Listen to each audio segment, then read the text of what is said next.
The EPP Group says a post-Brexit trade accord the EU and UK are negotiating must include an agreement on fishing rights or it will reject it.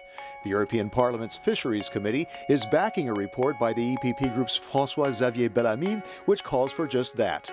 At stake are the livelihoods of EU fishing communities as well as the environment and the fishing stocks they depend on.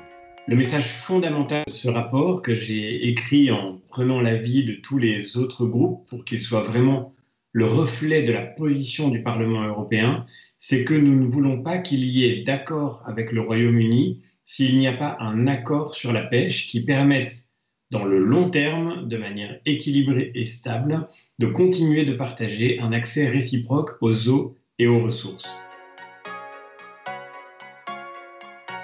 C'est dans ces eaux britanniques que se réalise environ 40% de la pêche européenne. Et donc, si nous ne pouvions plus accéder à ces eaux et à ces ressources, ce serait évidemment une perte considérable pour les pêcheurs européens. Cela étant dit, les Britanniques, eux, exportent une très grande partie de leurs produits vers le marché européen.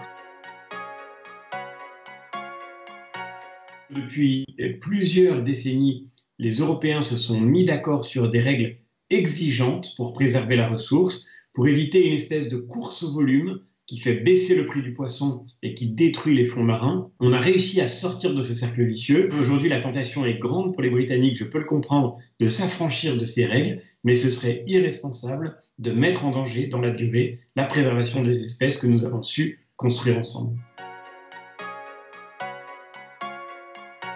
Nous devons absolument rappeler l'importance de cette négociation parce qu'elle doit permettre d'éviter que surgissent des tensions qui pourraient avoir lieu demain entre les pêcheurs britanniques et les pêcheurs continentaux. On l'a déjà vu au cours des derniers mois, des dernières années. Je pense en particulier à ce qui a malheureusement marqué la Manche autour de la coquille Saint-Jacques, avec des bateaux qui s'affrontent littéralement en mer.